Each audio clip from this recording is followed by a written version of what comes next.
Hopefully, welcome back. I say hopefully welcome back because there was a 3-hour segment before this one. And it would be nice to view them in sequence. But just in case you weren't with us for that, let me do a short recap. But first, let me introduce my partners here who are assisting with this endeavor. This is Jesse and Ann and Vicki, who I hope you already know. Okay, after getting some housekeeping out of the way in terms of pedagogy and that sort of thing, and basically we explained that this is very experiential and very Socratic, that the work happens inside your brain. So I encourage you to just focus and engage, be present at all times. We then experienced a spoken word piece called One Day, written by a brilliant young psychotherapist by the name of Tracy Berry McGee. And we like to use it because it speaks to the current condition in the African American community. I think in a really, really powerful way. As a reminder of just how far we've allowed ourselves to devolve. You know, evolution isn't always positive. Sometimes evolution can be negative. And the African American community has been in a free fall for a while now. And we conceptually dealt with, well, what is the African American community going to look like in 20 years if current trends aren't reversed? And I think Vicki said it won't exist, which I think is appropriate because we hardly exist in a positive sense today. However, let me stop here because I hear some of my people ringing in my ear saying, excuse me, I'm rich. I don't have problems. And I would like to suggest that anyone who grew up in America probably does not have an intellectually honest understanding of the history of race in America. And that failure to share a common truth may be what causes race to be difficult in this country. So I encourage everybody to be open to the possibility of learning that what you were sure that you knew might fall into that, but I really didn't know that I didn't know quadrant. We encourage you in these workshops to literally rethink everything. We then talked about a trip. My wife and I took our first trip to Egypt, what's called Egypt today, was Kemet, as an example of just how conscious a culture can be. A culture where everybody's literally on the same page, trying to become more godlike by perfecting themselves along a universally understood, explicit value system, if you will, that frankly makes the Ten Commandments look like child's play. So I don't know how people set as a goal and lived up to that standard. It's a pretty amazing standard. But I know that they did. And the rest of the world knows they did too, because certainly all of Europe and all of the rest of the world, other than America, who was protected by those oceans created its own alternative reality, understands the enormous contributions that the Africans, known as those of Kemet, contributed to every aspect of European culture. So an example of a very explicit culture where culture is understood, recognized, literally defined, being manipulated for the benefit of the people of that culture. We then dealt with a short story called The Village Chief. You may think of it as It Was a Long Way to the Watering Hole, where a conversation between really a village chief and myself took place. And he asked a question which was very difficult for me to process. He said, how and what do you African Americans teach your children? And that forced a painful recognition on my part that we teach them very little, that we have no established institutions devoted to their nurturing and development. And in fact, we aren't even in agreement what we would teach if such existed. It forced me to recognize that although we want to think of Sunday school as that defining reality for African American children, that the truth of the matter is we control them so few hours within a church setting, and those hours that we either have them in service telling them to shut up, be quiet, and pay attention, or we're having them deal with 2,000-year-old stories that they might have some difficulty relating to, but very little time devoted to just loving them and nurturing them and helping them deal with the issues that are important within their life as they move towards being empowered adults. And then finally in that first segment, we dealt with Listen to the Ancestors. And Listen to the Ancestors is a short story that really culminated my 32-year quest to try to figure out what's up with black people. Why do we do the wacky, self-destructive things we do?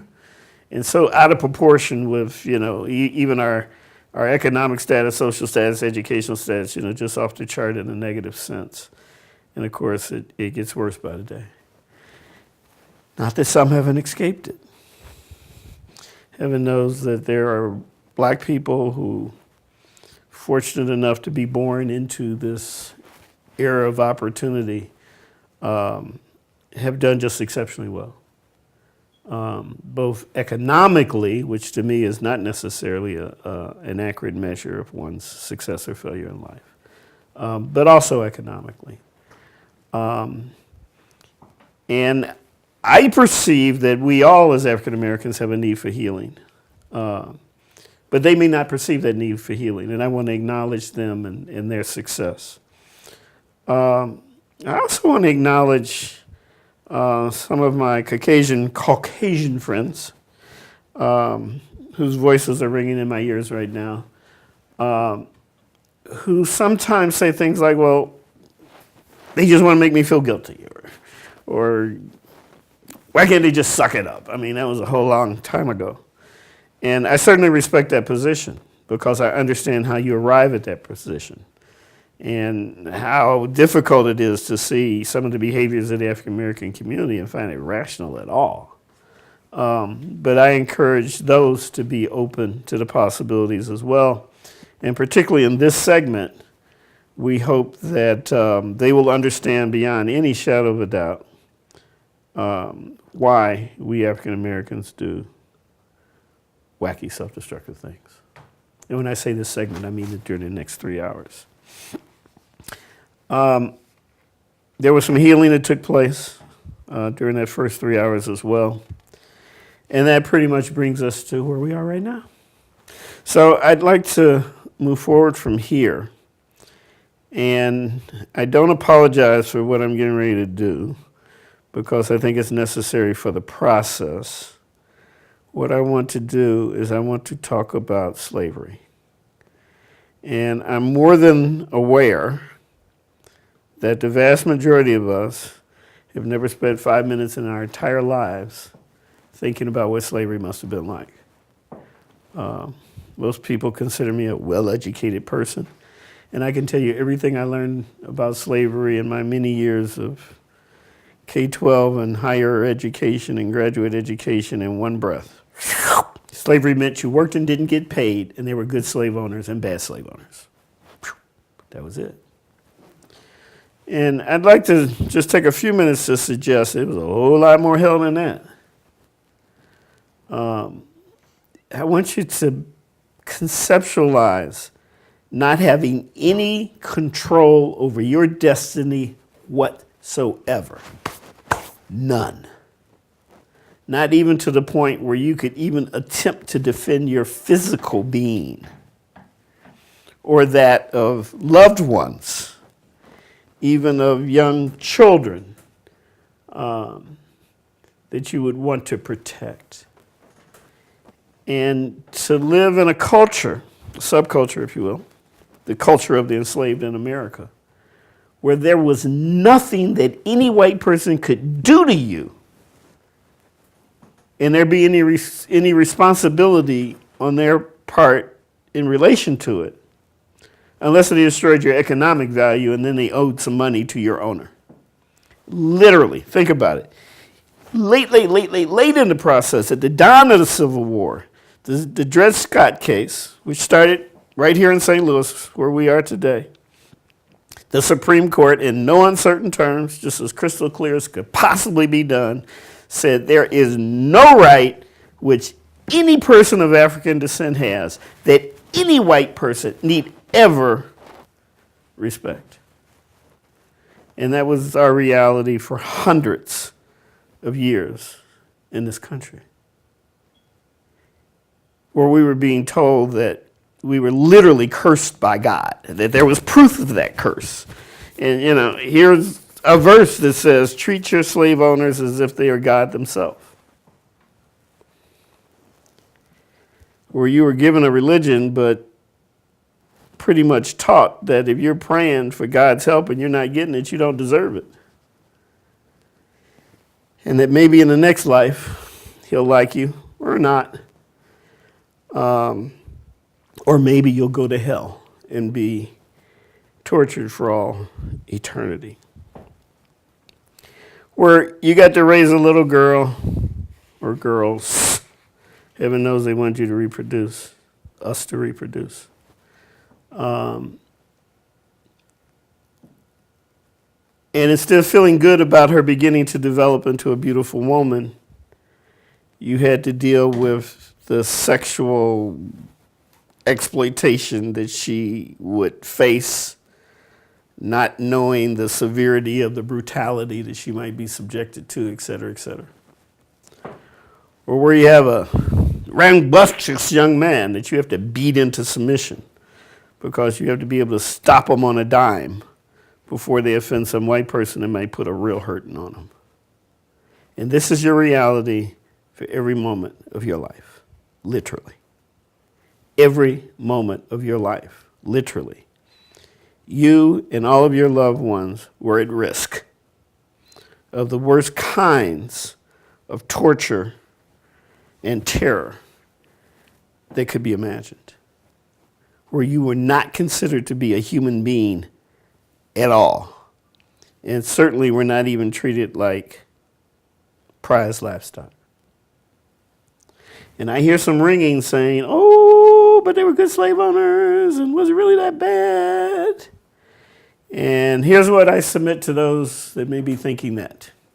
If you think it wasn't a big deal, go out and find some black person and be their slave for the next 247 years, subjecting all future generations to the whim of someone else, and then tell me it wasn't that bad. American slavery, in my opinion, was hell on earth. Now, don't get me wrong. I'm not into comparing pain. I'm really not into comparing pain. And heaven knows there's serious pain going on somewhere in the world, many places in the world, right now, this second, that I'm not interceding in and you're not interceding in. So none of us are clean in that endeavor. But I do appreciate you taking this little journey into hell with me, because I think it's important for us to understand contemporary African American behavior. Okay? Now, years ago, we had this painting commissioned. Those that participated in the first section know that these are the characters from the story Listen to the Ancestors, starting with Kojo, a proud prince of a people in West Africa, who wanted to know, were we ashamed of him? And this work informs me that so many of us literally are filled with racial self-hatred, where we're not only ashamed of him, we're angry with him for, quote unquote, allowing himself to be enslaved. But we'll talk about that later. And Raha, who told us the experience of being captured in Africa and marched to the slave castle where she was sexually abused, and then had the experience that every slave had before they left the continent, one of being baptized and branded before she experienced the Middle Passage. And of course, the death toll in the Middle Passage ran into the millions, literally. And she spoke of the difficulty in adjusting to slave life in America. Coming out of slavery, Fred spoke to that little 8-year period that we know as Reconstruction, which was not only a time of great hope, but a time of great achievement for African Americans, where a whole contingent was sent to Congress and cities were born and success was known beyond anyone's wildest expectation during slavery. And then a deal was cut where the South would no longer attempt to succeed from the Union, even after the Civil War, if the Union troops were withdrawn and they could go back essentially to the way of life that they had known before. And we entered a period of quote unquote slavery by another name that, depending on where you were in the United States, lasted all the way up until the 60s. And in that whole time period between the end of slavery and the Civil Rights Movement, again, depending on who you were, black people were pretty much at the mercy of white people again, where essentially nobody ever got convicted of doing whatever they did to black people, where you couldn't rely on the courts to be your friend or ally. Susan spoke of the Middle Passage. Susan spoke of the Great Migration, when millions and millions of black people moved from the South to the North, yes, seeking economic activity, but as our historians are finding, in so many cases, to escape terror. They kind of like, I better get out of town by midnight, or I may be tarred and feathered, or castrated, or lynched, or beat with senseless. Ask Emmett Till about that. And then Bernadette, that strong black woman in the Civil Rights Movement, that was just sick and tired of being sick and tired and was willing to put everything on the line, just to establish self-dignity again. And to a larger degree, I think that's what the Civil Rights Movement was about. It was about being able to look white people in the face. It was about being able to act like you were a valued human being. It was about recapturing the dignity of Africans in America. And then Tyrone, a product of the drug culture, died young from an overdose, an addict who did his best. And then Grandfather, the grandfather of the central character who's not represented here, who was having a near-death experience when visited by the characters. Listen to the ancestors. So I just wanted to show you that. I wanted you to have a feeling for the first segment, and a feeling for what American slavery was like. And now, here's what I want to talk about. I want to talk about what happened at the end of slavery. And I used to be able to demonstrate this better than I can now, so I apologize up front. But it's my perception, and you have to understand, I'm too old to pay attention to what people say anymore. I only pay attention to what they do as a much more accurate indication of their true feelings. At the end of slavery, it's my perception that white people said, that surely didn't happen and surely can be forgotten, which is how I can go through school. And all I learned was that slavery meant you didn't get paid, and there were good slave owners and bad slave owners. That alone to me proves that that was the reaction of white people after a few hundred years of the worst degradation known to man. And here's what black people did at the end of slavery. Surely we can't tell another generation of those horrors. We shut down all knowledge of the terror and the horror of slavery. And while that might be a very human experience, not to want to revisit trauma, if you will, therein lied the problem. We thought that if we took centuries of trauma, locked it in a dark closet, brick, eventually plastered over it, we just forgot that it was ever there, that it wouldn't harm future generations. And when we made that implicit decision, and of course it wasn't that simple, we doomed ourselves to continue to live the culture of the enslaved for so long that now we can't even connect the dots between the causal factor, American slavery, and the wacky self-destructive things we do today. And listen to the ancestors, our ancestors who were channeled through that story to us, if you will, said they gave it a name. They called it negative, and I think you could say unconscious, but they called it negative mental legacies of slavery. And they basically begged us to stop living like we ain't got no ancestors, ain't got no God. And explained that it's absolutely no reason why we have to continue to live by the rules formed during American slavery. A time, if you will, where hope, unborn, had died, and death would have been a sweet release, as expressed by the second verse in Lift Every Voice and Sing. So, isn't that good news? Yes, it is. I think it's great news. Yes, it is. I really do. Okay, excuse me for spinning. Now, at the end of slavery, we talked about the reaction of both white people and black people, but the culture remained. Or said another way, American slavery lasted for, depending on how you count, 247 legal years. Most people think 400 years.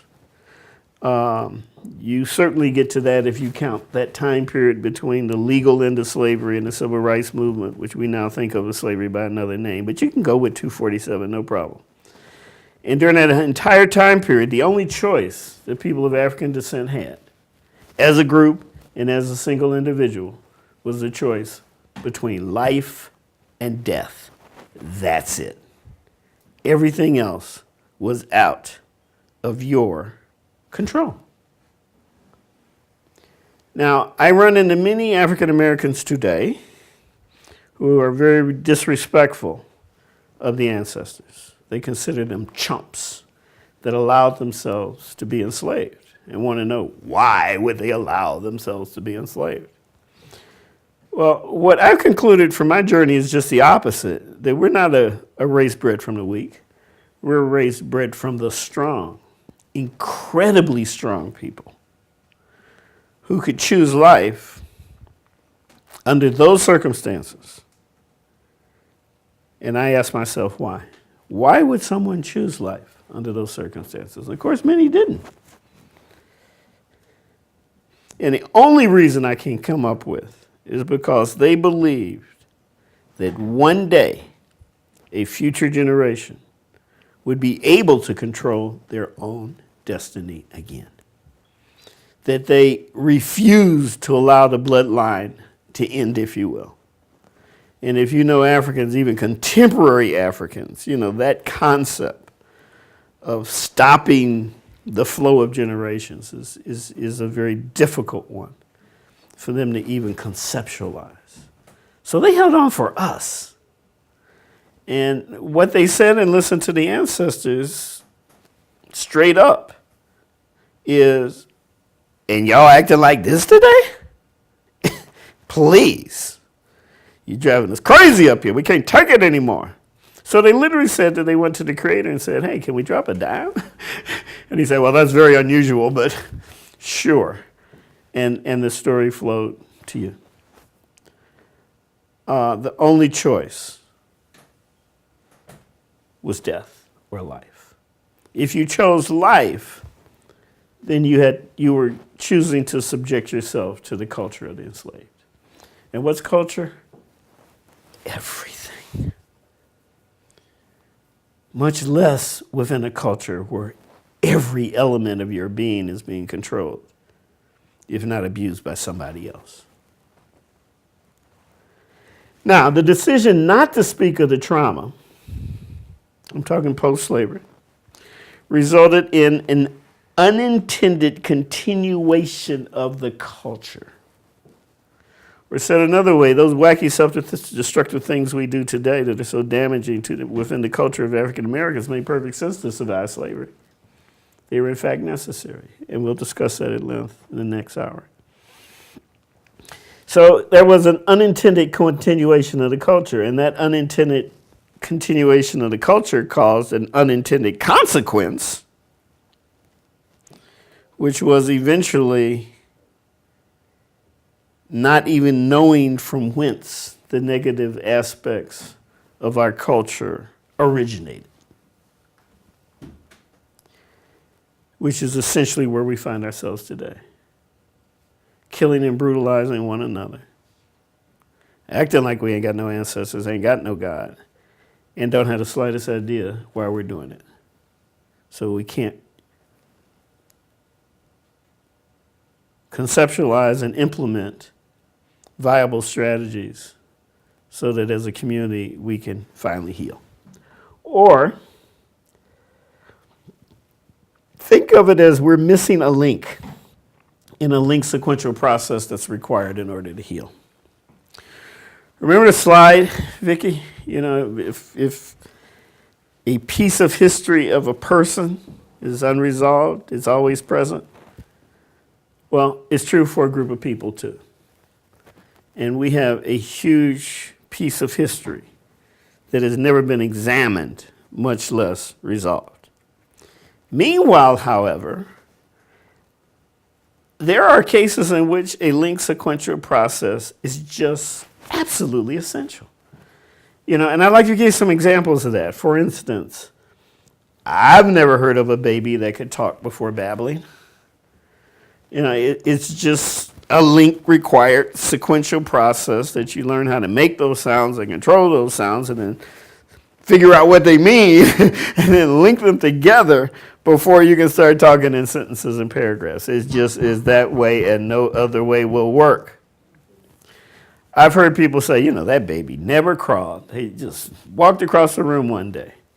And that might be true, but you can't tell me they didn't do a whole bunch of bouncing and a whole bunch of balancing before they could develop the control over their muscular and skeletal system to be able to just walk even a few steps. It's a linked sequential process that's required. Another example. I don't believe it's possible to learn algebra if you can't add or subtract. Yeah. Just A's got to come before B in this case. Yeah. And just to use another example, I believe that a certain amount of self-esteem is necessary in order to learn.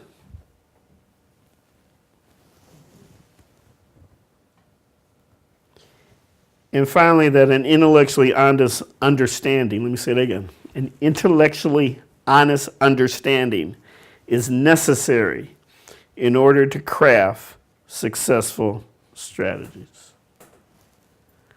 That an intellectually honest understanding is necessary in order to craft successful strategies. So, I submit that a linked sequential process is required in order to heal from serious trauma, like the military. It's always been words for it. Shell shook.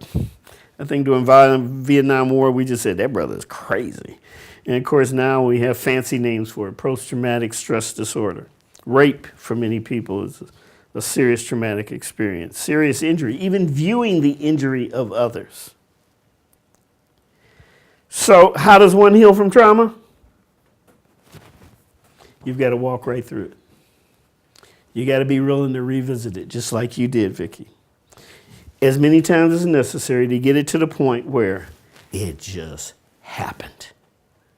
And because something horrific happened in my past does not mean that I have to let it negatively impact my present nor my future at all. So our denial resulted in our continuing to live the culture of the enslaved, or we're floundering because a linked sequential process was required to heal from slavery.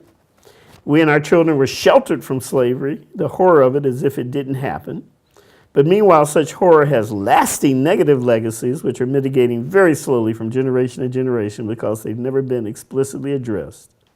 Yet we can heal only after we have explored its horror, so we can stop unknowingly perpetuating slave culture.